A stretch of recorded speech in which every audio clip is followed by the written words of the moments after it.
Assalamualaikum warahmatullahi wabarakatuh. Saya Rodatul Husna dari Tadris Biologi 1 akan menjelaskan tentang respirasi pada hewan. Sebelum memasuki pembahasan macam-macam proses respirasi pada hewan, alangkah lebih baiknya kita mengetahui apa itu respirasi pada hewan. Respirasi pada hewan bisa dijabarkan dengan pertukaran oksigen dan karbon dioksida antara sel-sel yang aktif dengan lingkungan luarnya atau antara cairan tubuh hewan dengan lingkungan tempat hidupnya. Hewan memiliki berbagai perbedaan cara bernapas dari satu spesies hewan dengan spesies hewan lainnya. Berikut ini adalah macam-macam proses respirasi hewan. Namun terlebih dahulu perlu kita ketahui bahwa hewan terbagi atas hewan vertebrata dan hewan invertebrata. Pertama kita akan menjelaskan tentang respirasi pada hewan vertebrata. Adapun kelompok hewan yang termasuk dalam hewan vertebrata ini meliputi pisces, amfibi, reptil, aves, dan mamalia. Respirasi pada pisces. Insang adalah alat pernapasan pada ikan yang berbentuk lembaran-lembaran tipis berwarna merah dan memiliki pembuluh darah. Setiap lembaran insang memiliki filamen yang terdiri dari lembaran yang lebih tipis yang disebut dengan lamela. Fase ekspirasi dan inspirasi pada pisces. Fase ekspirasi pernapasan ikan atau pisces adalah proses pengikatan oksigen dan air sekaligus pelepasan karbon dioksida. Setelah rongga mulut ikan penuh terisi oleh air, celah mulut akan tertutup dan insang akan terbuka. Kemudian air akan didorong melewati lembaran insang sehingga terjadilah proses pertukaran gas. Darah yang berada di dalam pembuluh kapiler insang akan mengeluarkan karbon dioksida, mengikat oksigen dan air. Fase inspirasi pernapasan pada ikan atau pisces adalah saat air masuk melalui rongga mulut. Diawali dengan celah mulut pada ikan yang menutup, tetapi karena penutup insang menyamping dan celah belakangnya tertutup selaput, maka rongga mulut membesar. Keadaan ini membuat tekanan dalam rongga mulut akan lebih kecil daripada tekanan di luar, sehingga rongga mulut ikan akan terbuka dan air masuk ke dalam rongga mulut. Respirasi pada amfibi. Saat wujud berudu, katak bernapas dengan menggunakan insang luar selama kurang lebih 1-2 hari dan selanjutnya insang luar akan diganti dengan insang dalam. Setelah katak dewasa, katak bernapas dengan menggunakan paru-paru, mulut, dan permukaan kulit. Udara masuk dalam paru-paru melalui rongga mulut. Adapun mekanisme respirasi pada amfibi atau katak yaitu terdapat pada gambar berikut. Gambar pertama menjelaskan di mana pengambilan udara dan keadaan otot rahang bawah yang mengendur. Gambar yang kedua, otot sternohyoideus berkontraksi sehingga udara masuk ke rongga mulut. Gambar yang ketiga, udara masuk ke paru-paru dan terjadi pertukaran gas. Gambar yang keempat, kontraksi otot sternohyoideus dan otot perut sehingga rongga perut mengecil, hingga udara keluar melalui koane. Respirasi pada reptil. Paru-paru reptil terdapat di rongga dada dan dilindungi oleh tulang rusuk. Tidak seperti paru-paru hewan lain, tekstur paru-paru reptil nampak seperti spons. Beberapa spesies reptil seperti kadal, bunglon afrika memiliki kantung udara yang memungkinkannya melayang di udara. Fase ekspirasi dan inspirasi pada reptil. Fase inspirasi pernapasan pada reptil adalah tulang rusuk akan terangkat dan merenggang sehingga volume rongga dada pun pastinya akan semakin besar. Membesarnya volume rongga dada ini akan membuat udara luar masuk ke paru-paru. Fase ekspirasi pernapasan pada reptil adalah tulang rusuk akan mengemas dan melakukan relaksasi sehingga volume rongga dada pun pastinya akan semakin kecil. Hal ini akan membuat udara yang berada di paru-paru keluar menuju saluran pernapasan.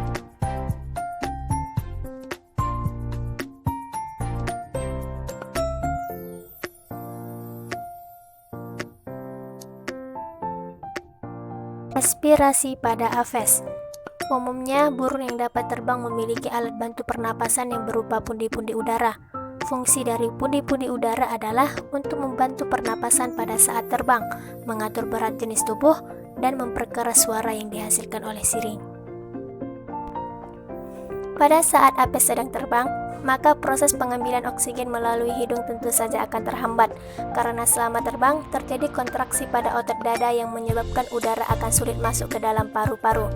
Oleh karena itu, Pada waktu terbang, hewan apes ini memanfaatkan cadangan udara yang terdapat pada pundi-pundi udara dan udara ini dapat masuk ke paru-paru. Setelah udara masuk ke paru-paru, maka akan terjadi proses pertukaran gas. Kemudian oksigen akan diikat oleh darah dan diedarkan ke seluruh tubuh untuk proses oksidasi dan melepas karbon dioksida dalam darah melalui hidung. Pundi-pundi udara dapat diisi oleh udara kembali pada saat apes hinggap di suatu tempat atau terbang melayang tanpa mengepakkan sayapnya. Saat istirahat, fase inspirasi pernapasan pada apes, tulang rusuk bergerak ke depan, rongga dada membesar dan paru-paru akan mengembang sehingga udara mengalir ke kantung udara bagian belakang. Selanjutnya, masuk ke dalam paru-paru dan kantung udara bagian depan. Fase ekspirasi pernapasan apes pada istirahat adalah tulang rusuk kembali ke posisi semula dan rongga dada mengecil. Udara dari kantung udara akan masuk ke paru-paru. Pertukaran udara terjadi di alveolus oleh kapiler darah.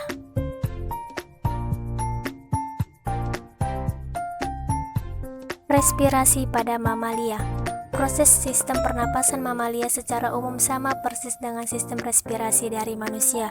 Hewan yang termasuk dalam hewan mamalia ini merupakan hewan yang berkembang biak dengan cara melahirkan dan menyusui, seperti misalnya kucing, anjing, sapi, dan lain-lain. Mekanisme respirasi pada mamalia. Fase ekspirasi. Ketika hewan mamalia mengeluarkan napas, otot diafragma akan melemas dan kembali ke posisi semula atau melengkung ke atas. Kemudian otot-otot tulang rusuk juga melemas dan dibantu oleh kontraksi dari otot perut, sehingga menyebabkan rongga dada mengecil dan tekanan dalam rongga dada naik. Udara yang dikeluarkan melalui paru-paru keluar melalui hidung sehingga membuat paru-paru mengecil. Fase inspirasi. Ketika hewan mamalia menghirup udara, otot diafragma akan berkontraksi. Kemudian otot-otot tulang rusuk akan berkontraksi sehingga rongga dada membesar dan menyebabkan tekanan dalam rongga dada berkurang. Udara yang dihirup melalui hidung masuk ke dalam paru-paru sehingga membuat paru-paru mengembang. Kemudian kita akan menjelaskan macam-macam proses respirasi pada hewan invertebrata, yang mana kelompok dari hewan invertebrata ini meliputi protozoa, cacing, krustase, arachnida, dan insekta. Respirasi pada protozoa. Protozoa tidak memiliki organ pernapasan di dalam tubuh mereka, sehingga proses respirasi mengandalkan membran sel yang berada di kulit mereka. Sistem pernapasan protozoa mengandalkan pernapasan secara difusi. Maksudnya adalah ketika protozoa bernapas, konsentrasi sisa metabolismenya atau karbon dioksida justru semakin meningkat. Hal itu terjadi karena perbedaan takaran oksigen di dalam dan di luar sel. Konsentrasi sel akan menjadi lebih banyak di luar sel dibandingkan dengan di dalam sel. Hal ini mengakibatkan oksigen masuk ke dalam sel secara difusi. Sebaliknya, meningkatnya konsentrasi sisa metabolisme berupa karbon dioksida di dalam sel membuat karbon dioksida di dalam sel lebih banyak dibandingkan di luar sel, dan karbon dioksida akan berdifusi ke luar sel. Respirasi pada cacing. Hewan yang tergolong dalam golongan cacing sebagian besar dan pada umumnya bernapas dengan menggunakan permukaan kulitnya. Kulit cacing pada umumnya memiliki banyak kapiler darah dan juga kelenjar lendir yang secara kontinu akan selalu menghasilkan lendir. Lendir yang dihasilkan ini memiliki manfaat untuk menjaga kulit cacing agar tetap basah, sehingga oksigen akan mudah berdifusi melalui permukaan kulit cacing.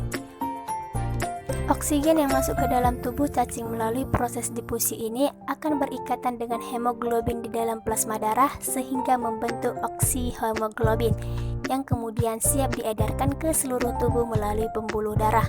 Zat sisa pembakaran yang berupa karbohidrat dan juga uap air kemudian akan keluar melalui permukaan kulit cacing melalui proses difusi. Respirasi pada krustase. Krustase bernapas dengan bantuan insang buku dan insang timba. Insang buku adalah bagian insang yang tumbuh dari bagian dasar tubuh dan dinding tubuh krustase yang saling berdekatan. Pada insang buku terdapat lamela dan filamen yang merupakan tempat pertukaran gas. Air yang membawa oksigen mengalir ke dalam tubuh dengan bantuan gerakan mendayung insang timba. Insang timba berbentuk seperti bulan sabit dan merupakan penjuluran atau bagian mulut yang memanjang. Aliran air yang membawa oksigen masuk ke dalam ruang brankial yang berada di belakang karapaks dan di antara kaki udang dan kemudian akan diteruskan menuju lamela, tempat pertukaran oksigen dan karbon dioksida yang fungsinya sama dengan fungsi alveolus pada manusia. Respirasi pada Aracinida. Aracinida bernapas menggunakan paru-paru buku saat di darat. Jika sedang berada di air, menggunakan insang buku. Hewan yang termasuk ke dalam golongan Aracinida ini adalah laba-laba. Paru-paru buku merupakan bagian abdomen atau perut yang melekuk ke dalam atau melakukan invaginasi. Disebut paru-paru buku karena di dalamnya banyak terdapat lamela yang berbentuk menyerupai halaman buku. Tiap paru-paru buku memiliki jenis lembaran-lembaran tipis yang tersusun sejajar dan biasanya disebut dengan lamela. Selain itu, paru-paru buku pada Aracinida juga memiliki spirakel. Spirakel merupakan tempat keluar masuknya udara dari luar dan dalam tubuh Aracinida. Pernapasan pada Aracinida dipengaruhi oleh gerakan otot, mirip seperti proses inspirasi dan ekspirasi hewan mamalia yang menggunakan paru-paru.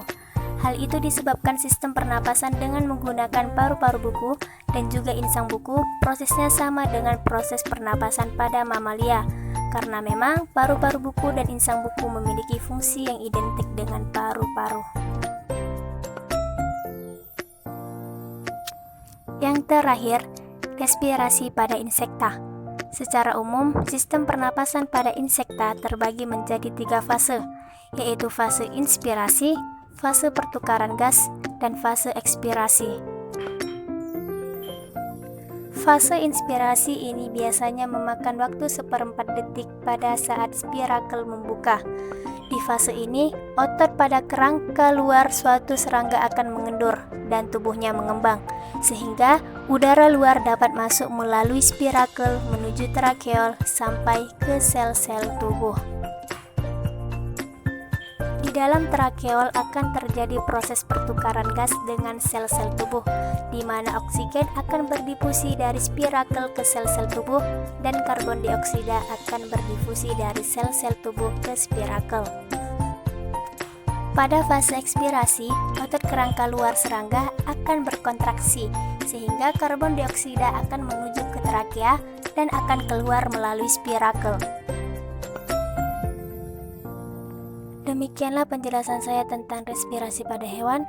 Semoga bermanfaat bagi kita semua dan bisa menjadi referensi pada mata kuliah fisiologi hewan. Saya ucapkan ribuan maaf apabila terdapat kesalahan dalam penyampaian, tampilan, dan tulisan. Jangan lupa like, komen, share, dan subscribe.